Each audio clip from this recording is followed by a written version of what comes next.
Super. Bon, en tout cas, on va pouvoir commencer. Je suis vraiment hyper content de recevoir Eric. Juste avant, je me présente.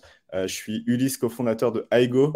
Nous, on est un cabinet qui est spécialisé pour booster deux choses. D'une part, l'expérience employée. Donc, on design des expériences employées pour que les gens se disent, franchement, je travaille dans une boîte qui est géniale. Et aussi, on travaille sur l'efficacité des organisations. Parce que si on propose une super belle expérience employée, mais derrière, c'est inefficace, bah, du coup, ça ne va pas tenir très longtemps. Donc, on travaille vraiment sur ces deux choses-là et on adresse ces enjeux avec une approche qui dit People Ops, justement People pour l'expérience employée et Ops pour le côté un peu orga et efficacité. Et du coup, je suis vraiment ravi aujourd'hui de te recevoir, Eric, parce que c'est une approche, donc l'approche People Ops qu'on prône, c'est quelque chose qui est assez développé, enfin, qui commence à se développer auprès des startups et des scale-up, mais qui est quasiment inexistante, voire rarissime dans les grands groupes. Donc, je suis hyper content de te recevoir.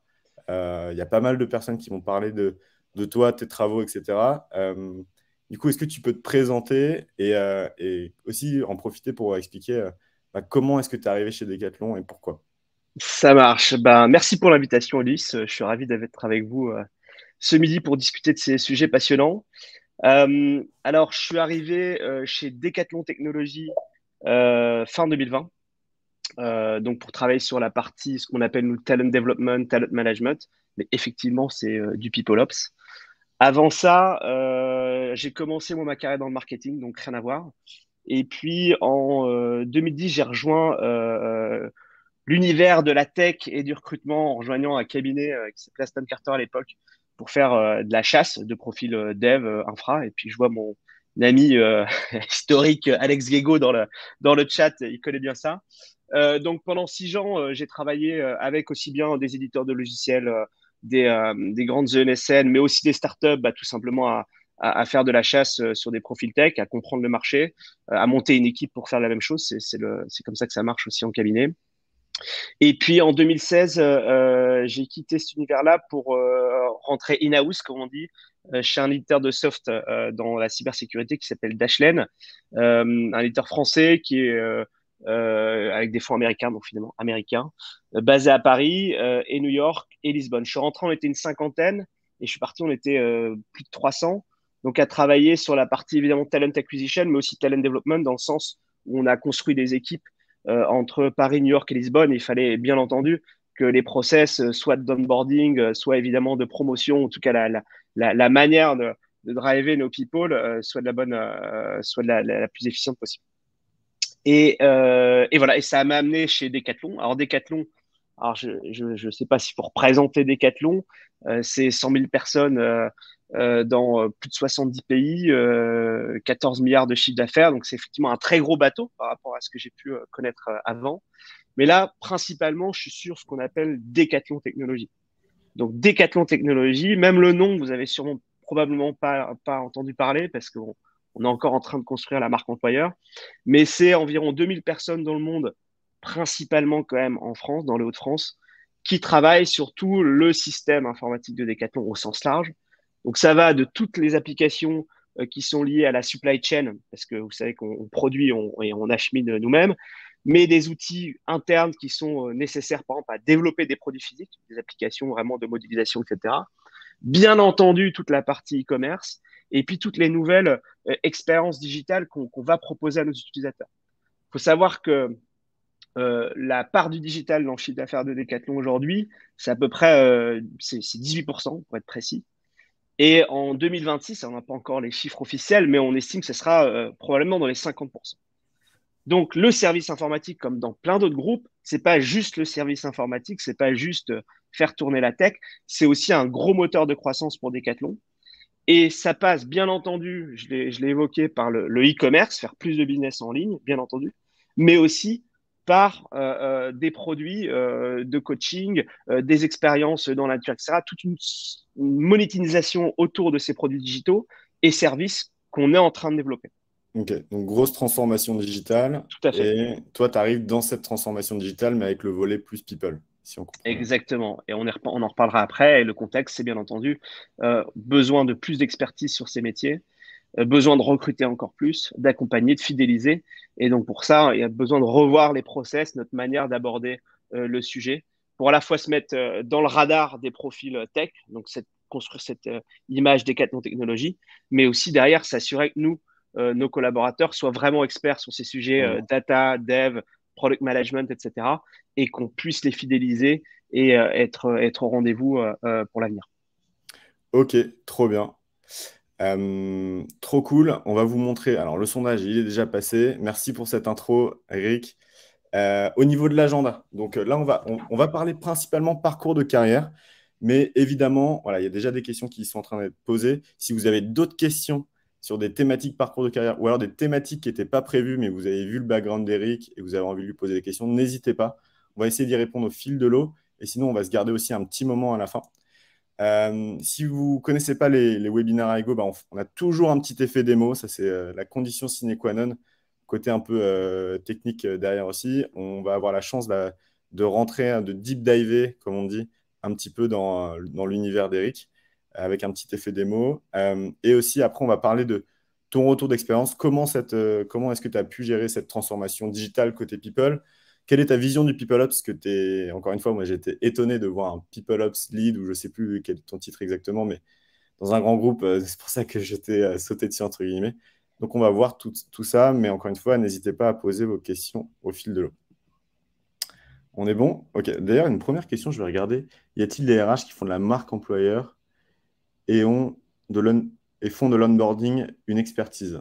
Y a-t-il ici des RH? Ah bah alors, n'hésitez pas à répondre à Stéphane qui pose une question pour l'Assemblée et vous pouvez lui répondre dans le chat, pourquoi pas, pour Stéphane. Et on y répondra après aussi sur notre vision à Stéphane. Ok, trop bien. Donc, parcours de carrière. Donc voilà, on va commencer par parler de parcours de carrière. Je pense qu'ici, tout le monde voit à peu près ce que c'est. Là, l'enjeu, je pense, c'est aussi de faire matcher et faire évoluer ces parcours, justement pour qu'ils matchent avec bah, l'évolution des métiers. Notamment dans la tech, ça évolue grandement, mais pas que dans la tech. Mais toi, qu'est-ce que c'est pour toi le parcours de carrière? Et après, pourquoi est-ce que c'est important d'avoir quelque chose de structuré dans une boîte comme Decathlon Technologies? Alors, au niveau des enjeux, je les évoquais un petit peu avant, c'est qu'on a besoin d'avoir des profils qui sont plus sur de l'expertise que de l'IT généraliste. Ça, je pense, c'est une évidence. Donc, derrière, il faut être capable, bien entendu, de mettre un terrain de jeu clair pour nos collaborateurs. Je vais revenir sur une petite aussi précision entre parcours de carrière et puis aussi parcours métier. Vous le verrez après dans la démo. Nous, on a travaillé d'abord sur les parcours métiers, c'est-à-dire déjà, si je suis sur un poste de développeur, de testeur, de data engineer, quelles sont mes prochaines étapes en termes de seniorité, déjà mes jalons, et mes possibilités, soit sur du management, soit sur l'expertise, sont déjà éclairées quand on reste dans la même filière métier vers où je me dirige. Donc ça, c'est une première chose. Le career path en anglais, le parcours de carrière, il peut être propre à chacun. Et effectivement, dans une carrière, et c'est de plus en plus vrai aujourd'hui avec les nouvelles générations, on va faire plusieurs métiers. Et donc, effectivement, c'était déjà le cas chez Decathlon dans des domaines autres que l'IT, des métiers autres que l'IT, c'est-à-dire je peux être vendeur magasin et puis après, je deviens développeur de produits physiques. Hein, donc, nous, on veut aussi, dans un second temps, on en parlera après, euh, éclairer finalement quand je suis dans une filière métier, comment je peux aller dans une autre et comment on va m'aider à y aller. Et Hmm. voilà. Ça, c'est important, d'une part, nous, pour avoir de la clarté dans l'organisation déjà de base. Encore une fois, on posera ça dans la démo, mais de dire, bah, je sais combien j'ai de développeurs, combien de QA, à quel niveau ils sont, et puis faire un petit peu, je dirais, finalement, de workforce planning, d'avoir une vision un peu data-driven des choses. Mais aussi pour les collaborateurs, en termes de rétention, c'est pas juste je t'ai recruté à tel titre, et puis on s'en reparle tous les 6 mois sur ton évolution. Il y a un aspect quand même vendeur et de la rétention de dire, bah voilà, tu rejoins une entreprise et on va pouvoir te proposer de l'évolution, tu vas pouvoir grandir chez nous et voilà le mapping, quoi. Donc ça, c'est pas neutre. Et après, il y a d'autres bénéfices qu'on pourra en parler après, mais autour même de notre capacité à faire de l'analyse sur les salaires, donc avec du leveling, des métiers plus précis. Et puis non, moi j'ai tout couvert. Voilà, je détaillerai, je vais m'arrêter là, je détaillerai plus tard si jamais vous aurez en tête, on aura le temps d'en discuter. Ok, ça marche. Et justement, avant qu'on rentre dans le deep du sujet, pour savoir comment tu as organisé tout ça. C'était quoi le... On en a un petit peu parlé, mais c'est quoi le contexte Decathlon? D'ailleurs, une question moi, qui est hyper importante pour moi parce qu'on aide les entreprises à mettre en place cette équipe PeopleOps et de donner ce mandat au département RH pour qu'on traite de sujets vraiment très organisationnels, de marketing aussi, etc.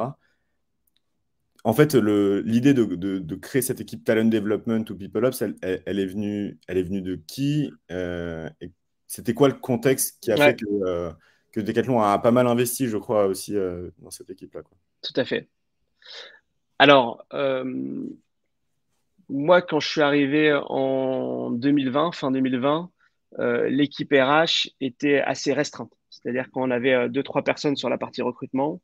On avait notre DRH et puis une partie aussi en proximité, donc ce qu'on appelle les HRBP. On ne les appelait pas comme ça aujourd'hui, mais les RH de proximité, on avait une personne et demie, pour simplifier, Ouais. pour 1300 personnes Ah et ouais. pas mal de prestats aussi, plus de 1000. Donc effectivement, le ratio s'expliquait aussi le fait que, et ça c'est des choses très positives, que chez Decathlon, on dit le RH, le premier RH, c'est le leader, c'est le manager. Donc ça, très bien.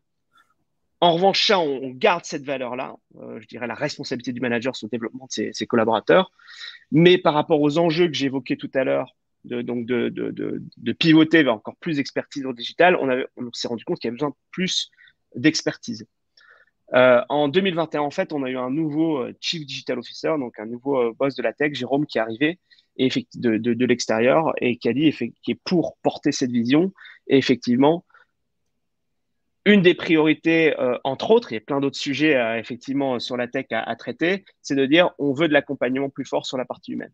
Donc depuis fin 2021, allez 2020, l'équipe s'est vachement renforcée. Donc on a eu effectivement un renforcement de l'équipe Talent Acquisition, recrutement. Là cette année, on a déjà recruté 2 fois et demi plus de personnes dans la tech que l'an dernier, donc une accélération Ok. là-dessus. La création également un renforcement sur la partie HRBP, donc effectivement les RH de proximité, en fonction de notre business unit, d'avoir un référent RH qui aide les leaders. Donc là, c'est vraiment du capacitaire, mais vraiment être capable d'être là. Et puis, moi, je suis venu me glisser au début là-dessus, de dire, on va regarder la partie un peu opération, c'est quoi nos parcours de carrière, c'est quoi, comment on traite les notions de salaire, d'onboarding, enfin pas mal de sujets où j'étais seul au début et j'ai recruté une équipe au fil de l'eau, bien sûr. Et donc, les parcours de carrière, et même, j'ai envie de dire, à la base, c'était les référentiels de carrière. Ce qu'on va montrer dans les référentiels métiers. Ok. Combien on a de développeurs? On n'était pas capable de le dire il y a encore pas si longtemps que ça. Donc, c'est venu de là. Et effectivement, l'inspiration, elle s'est faite de ce qu'on a observé ailleurs. Euh, Jérôme a beaucoup travaillé dans la Silicon Valley, enfin, dans les grandes boîtes tech. Donc, effectivement, la partie référentielle et job leader était déjà un peu un must-have. Donc, effectivement, on a commencé par ça. Ok. Et on a Donc, travaillé il y sur a d'autres eu- choses, on pourra en parler après, mais effectivement, il y avait une volonté assez rapide. Dès que je suis ok. arrivé, je me suis lancé sur le sujet. Tout à fait. Ok, donc un besoin des nouveaux leaders qui sont arrivés avec une vision et après, j'imagine que c'était OK auprès des CODIR, COMEX, je ne sais pas comment c'est organisé pour dire OK, on appuie là-dessus, c'est important. OK, ça Ouais. marche. Si vous avez des questions, n'hésitez pas. Bah, je vois qu'il y a une question, je regarde. Est-ce que cette notion de visibilité du plan de carrière défini fit réellement avec les générations Z qui préfèrent le sur-mesure? Comment arrivez-vous à leur vendre la personnalisation de ces perspectives? Alors, on peut y répondre maintenant si tu veux, et Ouais. après, on va aller dans la démo. Je fais la version courte et après, la démo, ça éclairera la réponse pour toi, Charlène. Donc, effectivement, nous, ce qu'on pose, c'est une structure qui permet de voir finalement les grands chemins. D'accord? Finalement, ce qu'on fait en posant les job leaders, c'est imaginer une grande montagne avec des tire-fesses, des télésièges, etc. Il y a des pistes, il y a des balises, d'accord? Où on sait qu'effectivement, là, la direction normale pour les sources versants, c'est ça. Après, toi, ton chemin de carrière, génération Z, etc., c'est à toi de le dessiner. Si tu veux les sources versants là, etc. Mais nous, on te met le plan. Et c'est ce que j'ai montré après. Effectivement, dans les premiers slides que vous allez voir tout à l'heure, il y a développeur 1, 2, senior, manager, expert. Donc, effectivement, tu pourrais te dire, mais OK, est-ce que je peux faire d'autres choses? Oui. Après, on pose côte à côte et tout Job leader, simplement ouais. c'est job leader et de se dire, bah, OK, tu es développeur aujourd'hui, tu veux devenir product manager, mais puisqu'on a été bon à définir c'est quoi un développeur et tu es à quel niveau aujourd'hui et qu'est-ce que c'est qu'un product manager, bah, on est meilleur à faire un gap assessment et on va t'accompagner de manière personnalisée, mais avec les bons outils, pour que tu puisses effectivement avancer sur ton propre chemin. Ok. Ouais, c'est hyper intéressant cette comparaison avec les tierfaces, etc. Tu mets ce que tu veux et après tu donnes la map pour que les gens, quand ils arrivent en Voilà, bas des pistes, entre guillemets, ils se disent, OK, on va où, on fait quoi et si j'ai envie de rester à mi-parcours au resto des pistes, c'est aussi c'est ça, possible. exactement. Il n'y a aucun problème là-dessus, chacun fait ce qu'il veut, mais c'est déjà mieux que juste dire, bah voilà la montagne, voilà une boussole, bon courage. Donc Ouais. c'est pour ça que c'est vendeur aussi, hein. On te donne les éléments, on est là en support, et après chacun fait son chemin. Ok, trop bien. Bon, allez, on va passer dans le fond du sujet. Encore une fois, merci de nous partager ça. On est curieux, je te laisse la main du coup, mais curieux de Oui. rentrer un peu dans le concret de qu'est-ce que vous avez pu mettre en place et je te laisse dérouler la Ah oui, présentation. en plus j'ai la main sur le déroulage, donc À la super. main, Je c'est un clique, bon c'est outil. parti. Alors ça, c'est plus une petite mise en perspective de ce qu'on va discuter. Effectivement, le périmètre, talent management, people ops, appelons-le comme on veut, on en parlera peut-être à la fin, c'est le but, je crois, avec Ulysse, c'est de se dire, dans une entreprise, on a besoin de comprendre quelles sont nos ressources, nos talents, identifier les profils. Il y a une partie, vous voyez, au niveau du référentiel métier. Alors, je m'arrête tout de suite, et Ulysse m'avait prévenu. Dans cette slide, vous voyez, il y a différentes couleurs. On a du bleu clair, du bleu foncé, du gris. Et ça, finalement, c'est relatif à ce qu'on est en train de traiter dans l'équipe, entre les projets sur lesquels on travaille, les projets qu'on a dans le radar et qui vont arriver, et les projets gris qui sont un petit peu plus dans un troisième temps. Euh, mais je reprends mon propos sur revoir un petit peu la boucle. C'est quoi le talent management? Qu'est-ce qu'on Donc, effectivement, quels sont nos référentiels métiers? Qui fait quoi dans la boîte? La partie typologie, c'est plus de se dire comment effectivement, alors c'est le mauvais terme, mais comment on tag nos profils en termes de potentialité, high performer, low performer, qu'est-ce qu'on utilise? La partie positioning, c'est justement quelles sont les mobilités dans les outils de mobilité dans ma population, dans mes collaborateurs. Donc, les outils de succession planning, les fameuses career paths, comment on les éclaire, le workforce planning, comment on anticipe vraiment nos besoins, les outils. Donc, il y a déjà des choses de faites, mais on peut travailler là-dessus. Bien entendu, il y a toute une brique autour du learning and development, être capable de lister les compétences qu'on a aujourd'hui, celles qu'on a besoin demain, également de les mettre en perspective avec des plans de développement, d'avoir des outils pour développer nos collaborateurs, et puis évoluer aussi vers une learning organization, ça c'est un sujet très important du moment. Bien entendu, quand on a aussi travaillé sur tout ça, comment on évalue nos collaborateurs, comment on parle avec eux pour les positionner sur leur potentialité, sur leur performance. Donc évidemment, ce qu'on appelle les performance reviews, une fois dans l'année, deux fois dans l'année, plusieurs fois dans l'année, ça dépend des méthodes, mais nous, on commence à retravailler là-dessus. On veut aussi travailler plus tout ce qui continue feedback, d'accord? Ça fait partie de la manière de travailler la reconnaissance et l'évaluation. Les études de salaire, pour en parler, ça, on peut faire des webinaires entiers là-dessus. On a déjà travaillé là-dessus, j'en parlerai peut-être après. Et bien entendu, super important, dans un marché très tendu de la technologie, qu'est-ce qu'on met en place pour l'engagement et la rétention de nos collaborateurs? Bien entendu, on a des choses chez Decathlon, on a des outils. Nous, on pense qu'on peut faire un petit peu mieux, tout ce qui est Pulse Survey, enfin voilà, travailler encore ces sujets-là. Et même des retention plans, donc vraiment la proactivité sur l'identification de la potentialité de certains profils à quitter l'entreprise et pas juste être dans la réactivité quand les gens claquent leur dame. Donc voilà. Donc c'était bien de remettre un petit peu ce schéma que vous connaissez sûrement un petit peu, mais voilà, de quoi on parle sur les sujets opérationnels en RH. Et là, on va se focaliser peut-être un peu plus sur la partie job leader et puis learning and development. Ok. Voilà, je détaille pas trop, je ne vais pas trop parler là-dessus. Alors ça, c'est une slide qui vous permet de comprendre vraiment d'un point de vue data-driven, disons-le comme ça, l'état de l'art quand je suis arrivé en 2020. C'est-à-dire, en tant que RH, je vais aller regarder dans le SIRH, finalement, quel métier on a dans la tech. Et historiquement, d'un point de vue data, attention, la réalité est un peu différente quand même, eh bien, moi, je savais qu'on avait à peu près plus de 60% de notre population taguée ingénieur SI, c'est-à-dire cet ingénieur généraliste. Voilà, parce que la tradition, c'était tu fais un petit peu de tout, et puis effectivement, en fonction des projets, on avance comme ça.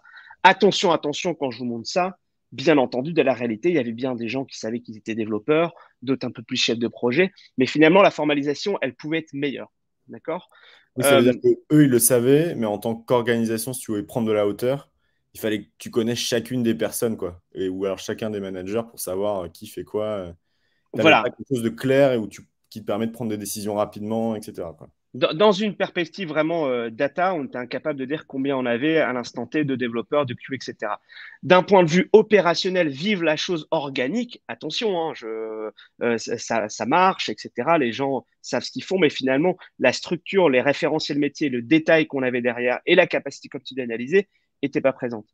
Également, et ça, je ne vais pas trop en parler aujourd'hui, la capacité à se dire qu'est-ce que le management chez Decathlon, quel est le leveling, c'est-à-dire, effectivement, on a à peu près 900 personnes, on en a autant aussi en Presta, qui sont managées par 135 personnes, 137, managées par 25 personnes, donc la pyramide aussi, la capacité à différencier un manager simple de 3-4 personnes d'un directeur qui gère toute une BU, c'était pas non plus aussi positionné. D'accord. Attention, hein, encore une fois, ça marchait, etc. Mais on s'est dit, tiens, nous, on va retravailler là-dessus. Sur la data, comme je vous le dis, mais aussi, bien entendu, pour tous les bénéfices qu'on a évoqués tout à l'heure, c'est-à-dire, bah, on veut avoir des gens plus experts, bah, écrivons-le, retravaillons sur cette référentiel. Oui, il y a aussi une chose pour rebondir qui est importante, c'est que si tu veux recruter des super bons talents, notamment des VP, etc., tu as besoin de leur expliquer comment l'organisation fonctionne. Et du coup, tu as besoin de cette data pour leur donner des perspectives parce que eux, ils ont la capacité de se dire, OK, il y a tant de managers, il y a tant de managers, il y a tant de devs, il y a tant de product owners, il y a tant de dev front, dev back, de DevOps, etc., qui fait qu'ils peuvent analyser ça et donner des recommandations. Mais si on n'est pas capable de leur donner cette data-là, ils vont juste dire, bah, je vais plutôt aussi aller dans une boîte où c'est plus clair, ça me fait moins peur, il y aura moins de chantiers, etc. Voilà. Et sur les postes de management, d'ailleurs, c'est encore plus vrai. On a beaucoup de recruteurs, je pense, dans l'audience. Un titre de senior manager ou de VP, c'est pas la même notion d'impact et ça veut pas dire la même chose. Donc, c'était important aussi, nous, vu qu'on a beaucoup recruté, comme tu le disais, on continue à le faire, de poser ça notamment pour recruter les top managers, bien aussi, mais également, ce que je disais un peu plus tôt, de dire, voilà, on a besoin d'être capable d'identifier qui fait quoi. Et Mm. effectivement, on est de plus en plus, ça j'enfonce une porte ouverte, désolé, sur la capacité, la nécessité de travailler avec des feature teams, des modularités beaucoup plus agiles, beaucoup plus avec des rythmes où des équipes vont se constituer sur 6 mois, puis vont disparaître, puis vont se reformer ailleurs. On n'a plus trop cette notion de silo historique dans les organisations. Et ça, on a besoin de la capacité de le faire. Et je ne l'ai pas précisé, mais aussi on le positionne au niveau des autres pays chez Decathlon, donc les pays contributeurs, notamment l'Angleterre, l'Allemagne, la Chine, l'Inde, l'Espagne et l'Italie, où effectivement, nous, on va avoir des projets beaucoup plus communs et demain être capable d'identifier qui est senior développeur en Inde, les experts IT pour en fait travailler vraiment avec des hubs et de manière de plus en plus distribuée. Je ferme la parenthèse. Euh, donc voilà, c'est assez évident ce que je suis en train de vous montrer là. On a bien retravaillé des référentiels de poste et effectivement introduit ces job leaders dont on va regarder juste après la structure. Donc Euh, là, en gros, si je comprends bien, c'est qu'avant, il y avait des ingénieurs SI, et maintenant, il y a toutes ces catégories-là, qui oui, étaient les anciens ingénieurs SI, qui en fait sont c'est tout beaucoup à plus fait, fin que ça, quoi. exactement. Et Cool. donc on a des grandes familles que vous connaissez, la partie ingénierie, la partie product management, data, security, support, delivery et supply chain. Bon là j'ai des petites étoiles là-dessus, mais ce qui est intéressant de savoir, c'est que finalement on a aussi bien retravaillé des métiers qui existaient déjà et qui sont assez clairs, le métier de développeur, même si finalement on a recadré un peu ce qu'on attendait, d'accord, mais on en a profité aussi finalement pour introduire des jobs qui étaient qui n'existait pas, tout ce qui est data gouvernance, qu'on en avait besoin et on l'a lancé, tous les métiers de la data gouvernance, ou alors qui avait besoin de clarification autour de la data. On avait peut-être des profils qui s'identifiaient data scientist, mais qui est peut-être plus data analyst ou data engineer, et le fait de clarifier aussi des métiers qui étaient peut-être un peu parfois trop fourre-tout, entre guillemets, même si déjà spécialisés sur une typologie, notamment la data. Ok, cool. Alors, je clique. Donc ça, c'est une vision assez classique hein, d'une job leader que vous avez sûrement observé dans d'autres boîtes. On a rien inventé. Mais pour schématiser ou commenter ce schéma plutôt, là, on a la job leader d'un développeur. Donc effectivement, je commence ma carrière junior. Alors on a mis Software Development Engineer 1. Après, je suis plus sur un niveau intermédiaire, Software Development Engineer 2. Et puis après, Senior Software Developer. Vous voyez en dessous, finalement, les petites boxes bleues, je vais en parler après, mais le senior développeur, finalement, son impact, déjà, il n'est pas juste au niveau de la personne à côté de soi, il est au niveau de son équipe. J'impacte toute mon équipe. D'accord. Et puis finalement, après, je suis senior, je suis bien dans mon métier, j'impacte mon équipe. Et là, on a deux possibilités d'évolution, soit faire du management qui est très traditionnel, très vision européenne des choses et française. Et c'est ce qu'on avait jusqu'à lors chez Decathlon uniquement, donc aller manager les personnes, ou alors partir sur une branche d'expertise. Donc ça, c'est vraiment une nouveauté chez Decathlon, dans certaines boîtes aussi, de se dire, attends, surtout sur les post-tech, je peux avoir un impact fort au-delà d'une simple équipe, donc de plusieurs équipes, avoir accumulé de l'expertise sur différentes technologies, différentes compétences, connaissances fonctionnelles hein, du SI en termes d'architecture. Et je n'ai pas besoin de manager les gens pour avoir un impact fort et pour être utile à l'entreprise. Et ça, c'est un grand changement qu'on a amené chez Decat. On pourra en discuter après de l'impact, mais voilà, ça, c'est la première chose. Deuxième chose un petit peu différente aussi, par rapport à ce qu'on a chez Decathlon, là, on formalise quand même pas mal sur le fait que pour les métiers tech, un développeur, on aimerait bien qu'il soit managé par quelqu'un qui vient du dev. Parce que le management, c'est pas juste gérer les ressources. Il y a aussi la nécessité de faire monter en compétence les gens, de comprendre le chemin de carrière et donc effectivement d'avoir une spécialisation du management. D'où le côté un La, peu HR manager, où en fait, la personne qui va suivre le parcours de carrière d'un tech, ça peut être un HRBP, mais il faut aussi qu'il ait la vision et les conseils de quelqu'un qui soit tech et qui ait eu ce parcours avant lui, quoi. C'est ça l'idée? Là, sur l'engineering manager, c'est quand même des managers qui, au-delà de l'accompagnement des collaborateurs, ont aussi une responsabilité sur le delivery. Hein. D'accord, la Mm. capacité à délivrer, à avoir les bons profils au bon endroit, etc. Et sur la partie HR, oui, non, là, c'est plus de dire finalement, on a plus de HR à disposition parce que c'est quand même complexe de faire de manager. On a besoin de coach pour nos managers sur la partie de HRBP. C'est plus Ok. ça que je le poserais, quoi. Ok. La manière dont je le poserais. Euh, et puis après, bon voilà, les box bleues à la fin, c'est juste pour vous expliquer qu'il y a de la convergence effectivement sur les job leaders, c'est-à-dire que nos directeurs of engineering, ils peuvent venir de la QA, du dev, de l'infrastructure, enfin effectivement, ça converge. Voilà, je ne vais pas Ok. passer trop de temps là-dessus, mais voilà, je sais pas s'il y a des questions en live sur cette vision-là. Il y avait une Ouais, question de Claire, mais c'est un peu sur le workforce planning et je pense que ça peut être mieux d'y répondre après parce ouais, qu'on a un temps limité, mais on va essayer d'y répondre, Claire. c'est une très bonne question. À l'intérieur de ces cases, qu'est-ce qu'on retrouve comme axe? Comment on définit finalement le niveau de quelqu'un? Et ça, c'est inspiré de ce qui se fait, encore une fois, dans l'industrie, de ce qu'utilisent aussi tous comment dire, les entreprises de Companben, hein, Korn Ferry, Ed, Radford, Figures d'une certaine manière, peut-être. Je sais pas si les gens connaissent bien Figures, évidemment. C'est de se dire, OK, un niveau, je le définis d'abord par le périmètre, mon scope et mon impact. D'accord? Ensuite, quand même, bien entendu, les niveaux de compétences en termes donc, de skills, hard skills et de responsabilité. Puis la notion d'exécution, c'est-à-dire la manière de faire les choses. Qu'est-ce qui est attendu de moi sur le savoir-faire finalement, voilà, ou le savoir-être, les deux finalement. Et puis la dernière partie, la collaboration et leadership. Je crois qu'on a gardé la slide où personne pourra lire, à moins d'avoir un 42 pouces devant eux. Mais bon, c'est pas grave, je vais vous faire. Ça, c'est une version simplifiée, vraiment. Je vais essayer de vous pitcher ça rapidement. C'est une version simplifiée de ce qu'on a écrit dans les job leaders sur le dev. D'accord? Donc, évidemment, la version longue est plus longue. Euh, et j'ai mis juste, effectivement, j'ai pas mis la partie management. C'est juste l'expertise. Donc, scope impact. Je suis développeur, je suis junior, finalement. Je suis dans une équipe. Je suis à l'aise avec une partie de la code base de mon app, de mon produit. Je suis senior. Finalement, j'ai atteint un niveau où je suis expert sur plusieurs parties de ma code base, sur la majeure partie de la code base. En fait, j'ai vraiment cette notion de mon terrain de jeu, c'est toute la code base de mon app. Le fameux staff, l'expertise, et qui un niveau qui s'atteint après pas mal d'années, d'accord. Et ben finalement, c'est des gens qui ont vu beaucoup de produits différents, beaucoup de technologies, et son impact, son scope, ça va être plusieurs équipes et finalement différents produits. Ils ont de l'expertise sur différents produits. En tout cas, ils sont capables d'intervenir.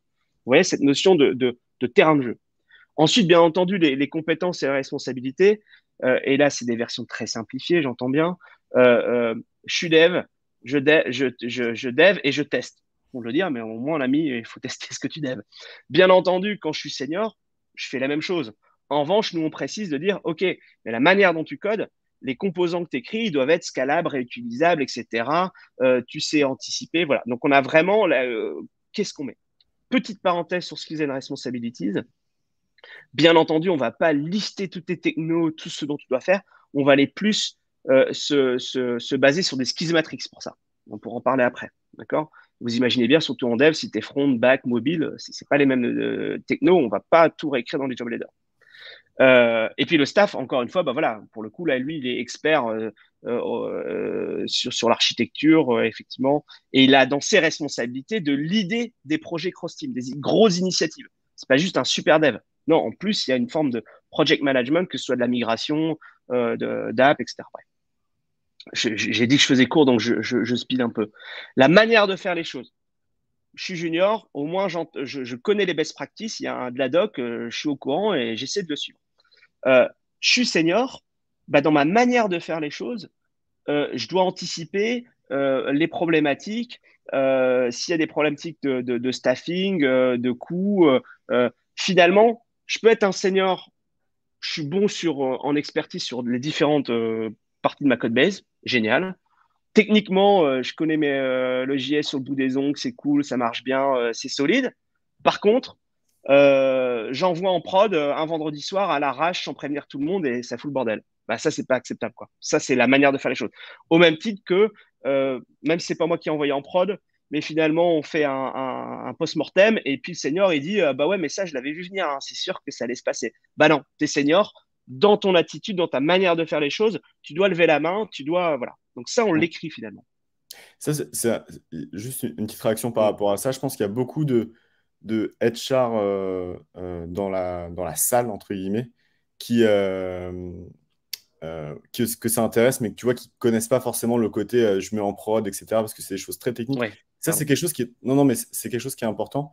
C'est parce que je pense qu'il y a aussi un aspect où c'est très important pour cette transformation digitale de former aussi les HR de manière très. Moi, j'ai jamais codé pour autant, et je pense que peut-être que toi non plus. Pour autant, en fait, on comprend ça parce que c'est. Ah, t'as peut-être un petit peu codé. Non, forcément, j'ai pris des cours pour, au bout d'un moment, tu te dis, bah, on va tester quand même, mais oui.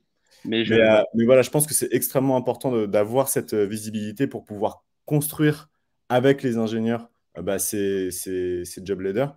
Et l'autre chose qui est très importante, moi, quand on le met en place chez nos clients, un des premiers effets qui se coulent de ça, c'est que quand on le présente à des ingénieurs qui veulent progresser, eh ben, ils comprennent en fait bah, sur quoi ils doivent bah, progresser.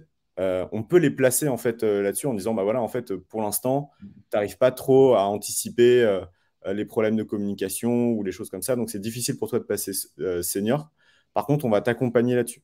Et ça Voilà. aide aussi les managers, que ce soit des managers tech ou pas, et ça aide aussi les HRBP lorsqu'on fait une revue annuelle, de ne pas se baser juste sur ah oui, mais tu comprends, on a un feeling que voilà, c'est difficile de s'expliquer, et que là, on va pouvoir beaucoup plus facilement, et avec la Skills Matrix presque encore plus, parce que c'est encore plus détaillé, on va pouvoir beaucoup plus facilement dire, bah voilà, bah là, tu as réussi à réaliser ça. Donc, en effet, on te considère comme junior, mais en fait, par rapport à ce que tu as produit, bah, tu es plutôt senior. Et du coup, bah, tu peux sauter une année, ou alors on peut réaliser, nous, qu'il faut qu'on t'augmente, ou alors on peut justifier le fait que bah, non, tu es encore un peu junior parce qu'il faut que tu progresses là-dessus.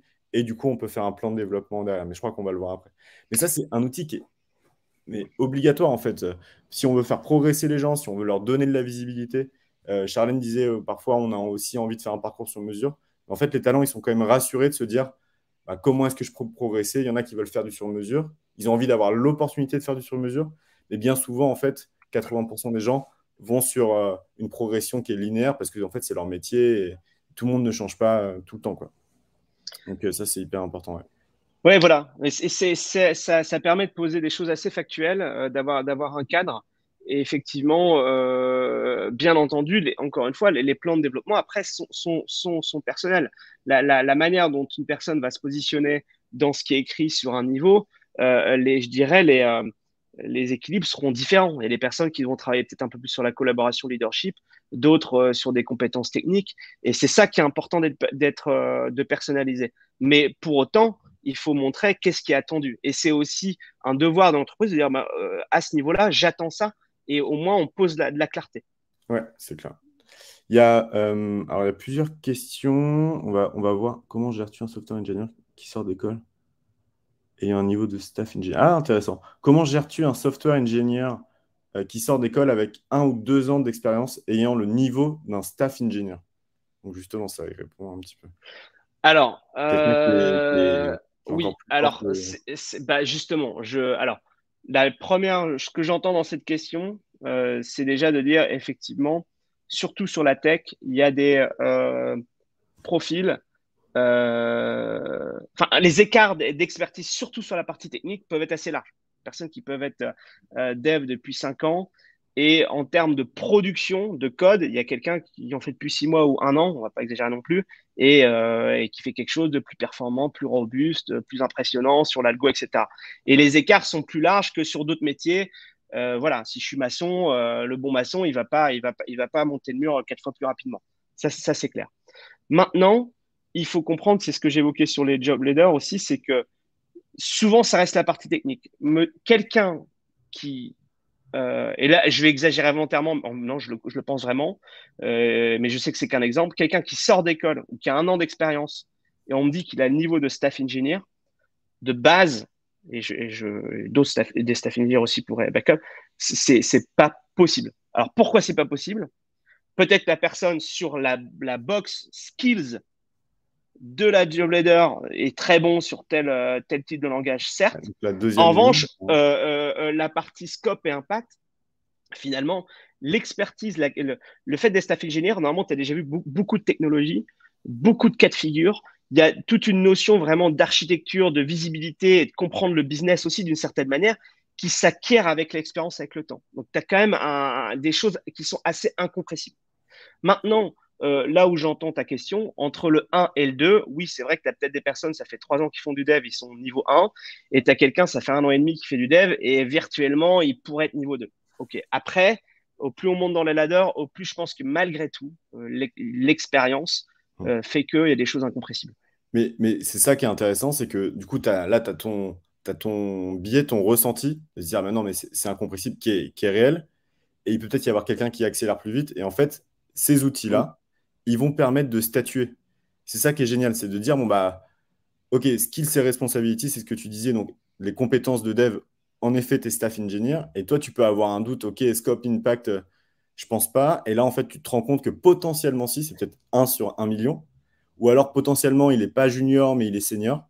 Et c'est avec ces outils-là que tu vas vraiment pouvoir statuer et tu vas pouvoir mettre le placer au bon endroit et l'accompagner. Donc ça, ça casse tout côté ah, je pense que je suis plus fort ou alors je pense que c'est Ouais, pas. Enfin, c'est ça qui est génial avec ces outils, c'est que on met tout le monde d'accord entre guillemets. On dépasse largement le ouais, temps. ouais, ouais, là on avance. C'est parti. Ça, on peut Avançons et skipper, ça, on peut ouais, je passer. pense qu'on peut skipper. Les skills matrix, c'est assez rapide. Donc, effectivement, on travaille aussi sur des skills matrix en parallèle. Ça ne veut pas dire qu'on les a partout, attention, et c'est des choses sur lesquelles on a travaillé. Mais ça, c'est un exemple. C'est effectivement sur la partie data analyst, de dire, bon, OK, euh, euh, sur les compétences techniques et souvent d'ailleurs soit génériques par rapport au métier, soit spécifiques aussi d'ailleurs à Decathlon Technologies, les logiciels qu'on utilise, les technologies, etc. De dire, bah tiens, euh, euh, tu peux t'auto-évaluer là-dessus. Donc, il y a des thématiques, des catégories. Il y en a trois qui apparaissent, mais il y en a plus en réalité, avec finalement des niveaux de ce qu'on attend de la compétence, qui sont parfois là, vous voyez, un petit peu effectivement autour de la partie projet, de la partie data analyst, mais ça peut être beaucoup plus technique sur des compétences techniques. L'idée derrière, c'est que les personnes puissent aller un peu plus dans le détail des hard skills qui sont attendus et de se dire, bah tiens, j'ai des trous là et d'autres là. Et en face, finalement, en miroir de ce qu'on a mis là, il y a des liens vers des trainings en ligne, des choses comme ça. Aujourd'hui, c'est encore, je ne vais pas vous mentir, d'une part, on les construit. D'autre part, il faut qu'on les mette dans un LMS puissant qu'on est en train de refaire, mais ça, c'est un autre sujet. On ne va pas parler LMS aujourd'hui. Mais voilà, effectivement, c'est aussi bien de pouvoir compléter par de la finesse des skills matrix parce que les job leaders, vous l'avez compris, on est quand même plus sur une vision pas macro qui a quand même pas mal de choses. Mais normalement, sur la partie technique, là, on traite dans les détails ces sujets de techno, etc. Et alors, je sais, Ulysse, tu l'as sur la partie product management, on lui donne une autre perspective, effectivement, mais ça, c'est comment on utilise nos outils. Euh, euh, Là, on est un petit peu sur une version product management, donc un peu moins technique, entre guillemets, et j'ai mis des guillemets, d'accord, où effectivement, c'est qu'est-ce que je fais aujourd'hui vraiment, comment j'aborde mon métier sur la partie user research, sur la partie product ownership. Alors, il y a plusieurs catégories qu'on a largement piqué hein, avec, avec Tiga, avec qui on travaille beaucoup, hein, on ne se le cache pas, au contraire, tant mieux. Et donc, effectivement, assez rapidement, on peut ne serait-ce que extraire les phrases et les mettre ensemble là où on a besoin et construire un développement plan. Tout à fait. Ok. Et c'est quoi auto et exp? Ça correspond à quoi? Donc là, il coche des cases, il coche. Alors non, bah, en fait, non, finalement, je suis pas à ce niveau. Oui, je suis à ce niveau. Auto, c'est autonome et EX, c'est expert. Ok, ok, Voilà. trop bien. Bon, je passe hein, au regard du timing. Ouais, Je te alors laisse la main. un petit sondage. Intéressant de connaître les priorités people que vous avez, parce que vous avez certainement des priorités qui sont un peu différentes les uns par rapport aux autres. Donc j'ai proposé quatre, donc vous l'avez dans l'onglet sondage. J'ai proposé quatre enjeux du moment, mais si ça ne correspond pas du tout à vos enjeux, n'hésitez pas à écrire vos enjeux du moment dans le chat. Ça peut être intéressant de voir qu'il y a d'autres, que entre vous, vous avez peut-être les mêmes enjeux, donc ça pourra être l'occasion de rentrer en contact aussi. Hop. Donc là, pour l'instant, ouais, ça tombe bien. Alors, les gens sont en train de voter, mais le premier à 75%, 64%, 62% maintenant, structurer les parcours de carrière et d'évolution. Et après, équivalent, structurer ma stratégie de recrutement et animer et motiver mes équipes en boostant la cohésion. Ok, top. Bah, Tu vois le. Moi, je vois pas. Où est-ce que je vois le résultat? Désolé. En fait, il faut que tu votes, Ah, toi, c'est pour ça. Ok. et après, tu pourras les Euh, voir. ok. Bon, je mets du coup. Ok. Ouais, donc du coup, effectivement, Pas mal sur les parcours de carrière. ouais, Bon, après, c'était un peu le thème du webinaire aussi. c'est vrai. Donc, c'est normal. C'est pour nous faire plaisir, en fait. Ok. Cool. Il reste un petit quart d'heure, donc c'est cool. On va pouvoir continuer à répondre aux questions. Yeah. Euh, Ouais. Juste avant ça, en fait, on n'est pas si en retard que ça, donc ça va. Euh, alors, juste avant ça, on voulait aussi parler avant de parler de la vision PeopleOps, un petit peu de parler de reskilling, ou alors, est-ce que tu as une approche spécifique sur la partie learning et development? On en a un petit peu parlé, mais c'était pas forcément prévu, mais je pense que c'est assez Ouais. intéressant. Je peux partager les trois points sur lesquels on travaille ou on souhaite continuer de travailler. Il y a tout un bloc sur ce que je viens de vous montrer. Finalement, c'est définir bien les référentiels, les skills matrix, toute cette partie de documentation pour être clair sur finalement les attentes des métiers, à quel niveau, etc. Donc ça, c'est quand même un gros boulot hein, d'écriture, d'amener les experts, etc. Donc ça, on doit continuer à le faire parce que c'est un peu le socle, j'ai envie de dire, et ça doit continuer de vivre. Ensuite, en parallèle, bien entendu, il y a cette partie upskilling, reskilling. Upskilling dans le sens où, OK, sur peut-être une partie de ma population, des data analysts ou alors sur toute ma population tech, je dois aller envoyer des formations à des groupes dédiés. C'est-à-dire, bah, OK, là, je sais qu'on va lancer, on a lancé quelque chose sur Nico qui a lancé quelque chose sur l'anglais, mais on va lancer quelque chose aussi peut-être sur la partie sécurité des données, enfin, en tout cas, tout ce qui est RGPD pour tout le monde. Enfin, bref, de dire, OK, on doit envoyer un plan et ça va durer 6 mois et on booste quoi. Tout le monde ou une partie de la population. Plan d'upskilling. Et après, des plans de reskilling, c'est-à-dire, bah, effectivement, j'ai tel type. Je sais que c'est difficile, je reprends les data analysts, je vais peut-être changer après de population, mais on a du mal à recruter des data analysts. On se rend compte qu'en interne, évidemment, on a des profils qui pourraient devenir data analysts et pas que venant de la tech. C'est quoi notre programme? Comment ça marche? Et qu'est-ce qu'on a construit avec des partenariats? C'est quoi le process RH? C'est-à-dire, bah, OK, qui est éligible, comment ça se passe, la passation de manager, qui paye quoi, qu'est-ce qu'on préconise. Enfin, je vais pas vous donner ce qu'on est en train de faire, mais voilà, donc vraiment, et puis de dire, bah voilà, ils sont disponibles sur étagère, on sait quoi faire quand on doit reskiller, voire même on est proactif en disant, OK, on veut intégrer, j'ai n'importe quoi, 10 personnes, 10 devs reskillés sur 2023, parce qu'on a envie de faire ça, et allez, on y va, quoi. Et comment on le fait? Et la dernière partie qui est hyper importante, pardon, c'est la partie communauté. Aujourd'hui, elle existe, les développeurs se parlent entre eux, les product managers se parlent entre eux, etc. Il y a des choses qui se passent, mais on sait qu'on peut encore toujours plus apprendre grâce à la communauté. Donc, mettre en place les canaux de communication, mettre en place aussi des événements, d'accord, hackathons, webinaires, tout ce que vous voulez. En tout cas, quand je suis sur un métier donné, je sais me connecter à ma communauté à un niveau international, global, et je sais apprendre des autres. Et ça, il faut le mettre en place, pas juste de manière organique. Voilà, les trois axes, Et ça, pour c'est simplifier. compliqué. Je l'ai vu personnellement, des boîtes qui voulaient mettre en place des communautés. Et en fait, ils disaient, bon, bah, c'est bon, allez, parlez-vous, parlez-vous. Et en fait, il n'y avait pas de question de rôle, il n'y avait pas des leaders de communauté qui allaient bah, donner envie à leur père de répondre. Il n'y avait pas de moyens qui étaient donnés. C'est-à-dire qu'il y Mhm. avait il n'y avait même pas d'objectif qui était donné. C'est-à-dire, OK, les communautés, faites ce que vous voulez. On fait deux, trois photos. Alors que non, pour moi, les communautés, il faut leur donner des objectifs. Par exemple, on les connecte aux objectifs de l'entreprise. Donc, c'est peut-être, bah, ça peut être de la cooptation, ça peut être écrire des articles, ça peut être partager sur ce qu'ils font. Et on leur donne aussi des moyens qui sont connectés à ces objectifs. Donc, peut-être du temps, peut-être des formations, etc.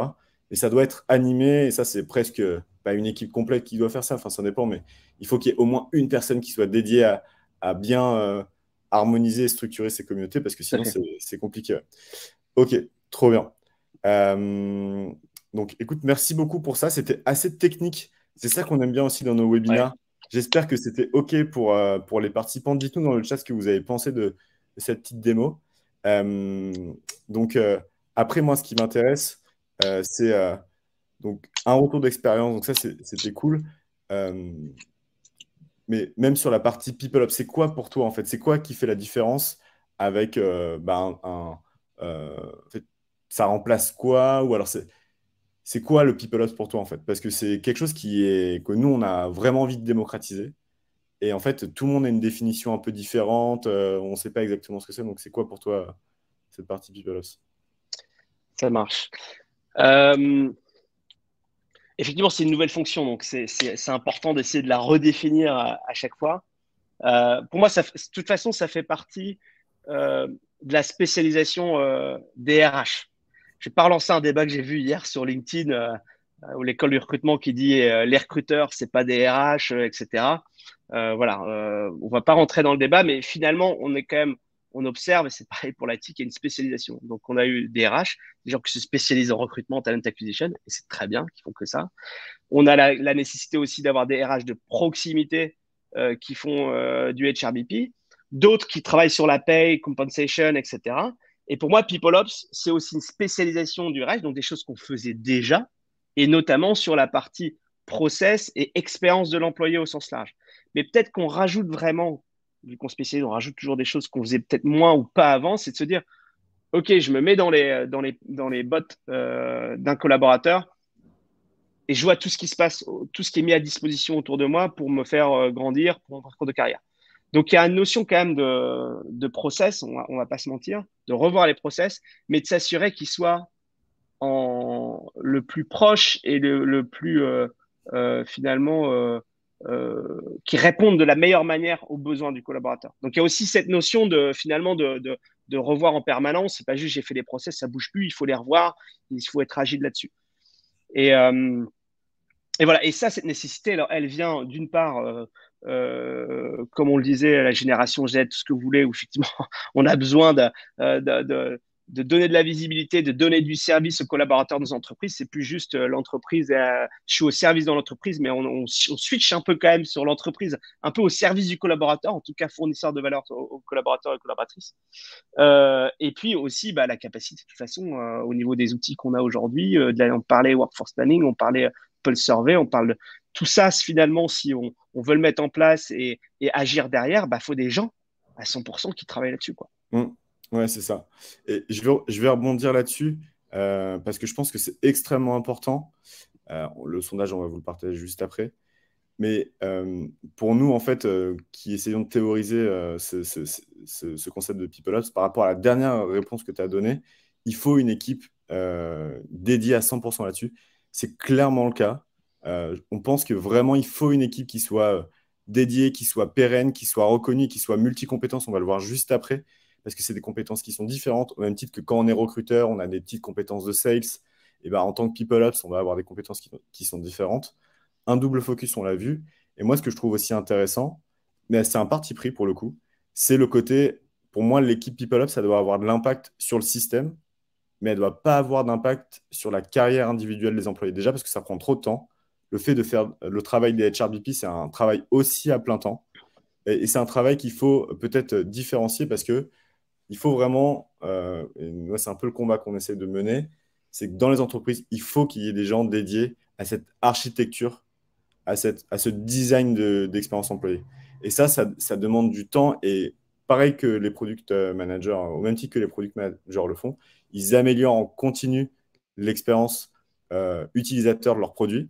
Ben là, c'est pareil. C'est pas juste on a mis en place une skills matrix, c'est très bien. Non, on la met en place, on mesure, on voit ce qui marche, on améliore en continu, en continu, en continu. Et du coup, pour ça, il faut une équipe dédiée qui a un périmètre aussi dédié. Et après, l'autre chose, c'est sur la méthodologie itérative. C'est hyper important. Encore une fois, on ne lance pas une skills matrix en disant que ça va être bon pour 10 ans. Non, on la lance, on la regarde, on prend les feedbacks du terrain, on la fait évoluer, on communique dessus, etc. Et le dernier point que je voulais vous montrer, hop, ça c'est après, mais justement, je n'avais pas prévu de le montrer spécialement, mais c'est extrêmement important. Donc ça, c'est le framework que nous, on propose.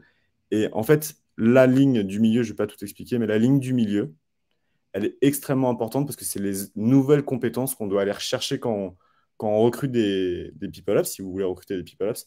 Et on voit qu'il y a des pratiques qui ne sont pas traditionnellement HR. Donc la partie notamment data et automatisation. Donc ça, c'est extrêmement important. Si on veut implémenter un nouvel outil d'onboarding, par exemple, il faut être capable d'avoir un esprit d'automatisation, un esprit de collecte des data, etc. Donc ça, c'est des profils un peu particuliers. Pareil pour la partie management and change qu'on retrouve beaucoup auprès de consultants. Pareil pour la partie orga design. Et aussi la partie marketing et communication. Si on veut proposer une belle expérience, il faut un effet waouh. Il ne faut pas envoyer un mail en disant bonjour, tu es pris à ce poste, à tel salaire et voici ta mutuelle, bravo, confirme-nous par email. Non, c'est pas comme ça. Il faut penser l'expérience comme on le fait pour un client en fait. Donc ça, c'est extrêmement important aussi. Ça revient à la question que je voulais te poser. Toi, tu les recrutes comment tes people ops ou tes talent development, parce que vous les appelez talent development chez vous. C'est quoi le profil en fait que tu vas aller rechercher globalement? On a différents types de profils aujourd'hui et l'équipe continue de grandir. Euh, en fait, je peux vous en parler. Hein. J'ai une personne qui vient plus du consulting RH, donc effectivement plus du projet, sans avoir été RH de proximité. J'ai une autre personne sur l'onboarding qui vient du project management, qui là pour le coup était dans la tech, ou project management, donc pas du tout RH. Une autre personne sur learning and development, lui il vient plus d'un éditeur finalement de Un learning, logiciel. donc sur Ok. l'aspect un peu du coup aussi tech. Et prochainement, d'ailleurs, il y a Jean qui est là, on s'est déjà envoyé un message, Jean qui est dans le chat, qui nous rejoint en septembre, et pour le coup, un background quand même assez RH, mais très sur le process, effectivement aussi, plus que HRBP à proprement parler. Donc effectivement, je dis pas qu'il faut pas recruter des HRBP, des gens qui ont fait que du RH de proximité, mais là, effectivement, la typologie, elle est quand même un poil plus sur la partie projet, système, process, comme tu l'évoques. Ok. Trop bien. On va vous partager le dernier sondage. Hop. Donc, je reviens là-dessus. C'est toc. Donc, est-ce que vous pensez que vous avez besoin d'un profil PeopleOps dans votre équipe? Donc, en partant du principe on a essayé d'être clair sur ce qu'était le PeopleOps, je l'ai un peu traduit de manière simple. Donc, c'est un peu la partie organisation et change. Mais on a vu qu'il y avait aussi la partie marketing, etc. Mais c'est quand même pas mal sur l'organisation et change. Donc, n'hésitez pas à répondre dans l'onglet sondage. Je vais mettre un vote pour pouvoir voir la réponse. Je pousse en interne. Donc, il y a pas mal de personnes qui poussent en interne pour intégrer ce type de profil. C'est intéressant. Je ne sais pas si je peux voir les noms des personnes pour savoir si c'est plutôt, vous êtes plutôt en grand groupe ou en scale-up. Ce serait intéressant aussi de voir ça. Ok, trop bien. On va prendre les questions juste pour information. On recrute des PeopleOps. Je crois qu'Eric aussi. Donc, nous, on recrute des consultants PeopleOps. Donc, on intervient sur plusieurs missions, des grands groupes, des startups, des boîtes de conseil aussi pas mal. Donc, si ça vous intéresse aussi, quelqu'un de votre entourage est intéressé, n'hésitez pas à aller sur mon profil. Je m'appelle Ulysse Franco. Il y a l'annonce qui est directement sur mon profil. Donc, n'hésitez pas. Et peut-être qu'Eric aussi, tu veux partager un élément avant qu'on réponde aux dernières questions. Oui, Ouais. je recrute aussi plus sur la partie la learning and development, pour info, la partie communauté, enfin les trois piliers que je vous ai évoqués. On a besoin de renfort sur cette partie-là, donc à bon entendeur. Ok, trop bien. Alors, juste, on va prendre, allez, peut-être une dernière question. Prends celle qui te parle, Eric, dans l'onglet questions. Oui, question. Alors, il y avait une question, alors juste rapide. J'avais vu sur la possibilité de partager les job leaders, à voir effectivement. On a pour objectif de les rendre publics, les job leaders. Donc, il faut qu'on le fasse. Mais maintenant, si toi, Vincent, tu as besoin d'un besoin en particulier, on peut en discuter. Tu m'envoies un mail. Ouais, les gens peuvent me contacter hein, sur LinkedIn. Contactez-moi sur LinkedIn et en one-to-one, je pourrais partager des éléments si besoin. Et après, effectivement, on aura une version publique prochainement. Parce qu'on pense que c'est bien de partager à la communauté. Et puis même, d'un point de vue marque employeur, c'est cool de montrer ça, qu'est-ce qu'on fait, etc. Donc, Mm. totalement open là-dessus. Avez-vous mis en place des critères, pourcentage de compétences acquises pour qu'un salarié puisse passer au niveau supérieur? Alors, euh, on essaie de structurer au mieux les promotion process. On a revu les promotion process, c'est-à-dire quand est-ce que ça se passe, comment ça se passe, quelle est l'équipe le comité qui effectivement qui valide, etc. On reste dans du RH, donc c'est quand même compliqué de mettre des pourcentages super précis, d'accord? En revanche, si je le fais à la louche, quand même, juste pour bien préciser, si je suis développeur intermédiaire pour devenir développeur senior, ce qui se passe, c'est que virtuellement, on considère le fait de postuler ou de vouloir avancer sur le poste le level de senior quand je suis déjà environ dans les 70% sur le niveau de senior. C'est-à-dire qu'en fait, je suis intermédiaire et je regarde déjà le niveau d'après. C'est-à-dire qu'en fait, quand on te fait la promotion, on doit estimer que tu coches 80, 80, 90%, allez, des cases finalement sur ton level. C'est pas juste, allez, on te met senior, puis on va te faire devenir senior. C'est non, on réalise et on tamponne le fait que tu sois senior. Et après, effectivement, sur la partie, en termes de ratio, sur la partie schismatrix, je pense qu'il y a peut-être des endroits où on va dire ça, c'est des must-have. Si tu n'es pas expert ou très bon sur ces technos-là ou sur ces choses qui sont vraiment au cœur de ton métier, c'est peut-être pas la peine même de postuler au niveau supérieur, quoi. Parce qu'on attend de ça au niveau senior. Donc voilà, donc il faut l'utiliser, mais sans être complètement hyper algorithmique sur le sujet, parce que ça reste de l'humain, et ce qui est important, c'est les faits, c'est l'accompagnement, etc. Alors, les leaders de communauté, bah ouais, on doit mettre ça en place. C'est le grand sujet. On a des personnes qui animent un peu les communautés, mais pas à 100%. Donc, ce qu'on veut, c'est avoir des personnes qui lead la communauté, une personne à 100%, un petit PRH, donc pour aider sur les outils, etc., mais qui va aider et animer les experts sur le produit, sur le dev, etc., you name it, pour effectivement, qui eux dégagent du temps à X% de leur mission pour faire vivre les communautés. Je ne sais pas si ça a répondu à la question, mais effectivement, c'est ce que tu disais, Ulysse, il faut des moyens derrière. On ne peut pas juste se dire, ceux qui sont bons dans le métier, allez-y, faites un Slack et puis faites des trucs Ouais. entre vous. Il faut vraiment. Il faut Voilà. leur donner un cadre. Après, ça va être la communauté qui va gérer et qui va peut-être nous dire à un moment, bah, votre cadre, il est nul, on pense, on voit là notre nouvelle proposition. Dans ce cas-là, c'est très bien.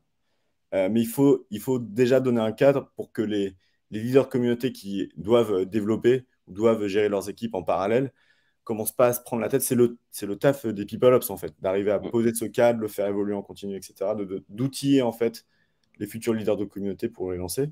Et c'est ce qu'on disait aussi juste avant que ça commence, Eric, c'est important de marketer ça. Donc, ça veut dire que si vous lancez une communauté, eh ben, c'est important d'avoir potentiellement le ou la CEO dans la salle pour dire que c'est quelque chose qui est important. Il faut arriver à trouver un nom qui est sympa. Le fait même d'imprimer des t-shirts, de créer une newsletter, etc. C'est ça qui va créer une expérience versus, OK, on lance les communautés, débrouillez-vous. Toute la communication, en fait, doit être extrêmement sympa, au même titre que quand vous commandez chez Back Market ou chez Uber ou chez, je sais pas qui, Netflix, etc., vous avez une communication, vous dites, ah, OK, c'est sympa, etc. Par exemple, là, en ce moment, ils disent, buvez de l'eau. C'est bête, en fait, mais c'est tout un univers qui te dit que, en fait, c'est simple, c'est smooth, tu as envie de continuer. Et c'est ça qui va faire la différence avec une autre entreprise concurrente qui n'est pas forcément aussi bien ficelée à ce niveau-là. Donc, c'est un vrai enjeu compétitif en fait d'entreprise. C'est pas simplement pour faire plaisir, c'est aussi parce que c'est la norme en fait, c'est la nouvelle norme auquel on est habitué quand on a nos applications, nos outils. Du coup, quand on travaille, on aime bien aussi avoir ce même type d'expérience. Merci beaucoup, Eric. On va s'arrêter là parce que je pense que les gens vont avoir des calls, etc. N'hésitez pas à vous connecter avec nous sur LinkedIn. En tout cas, je parle pour moi. N'hésitez pas à vous Oui, connecter oui, avec moi. ouais. On a plein de news là-dessus. Je voulais aussi vous partager, si vous voulez vous inscrire à la newsletter, eh ben, allez-y, je la mets dans le chat. Je crois que c'est ça, ouais. Mais en tout cas, c'était un plaisir. Merci beaucoup, Eric. C'était hyper riche. On n'a pas pu, on pourrait en parler pendant des heures, en fait. Mais c'était top. Je pense que ça a inspiré pas mal de monde. Et encore une fois, n'hésitez pas à nous contacter. Et si vous voulez mettre en place des équipes PeopleOps chez vous, n'hésitez pas à me contacter. Du coup, on est spécialisé là-dedans. Donc, a priori, on peut vous aider. À très bientôt à tous et à bientôt, Eric aussi. Merci à tous, à bientôt. Salut.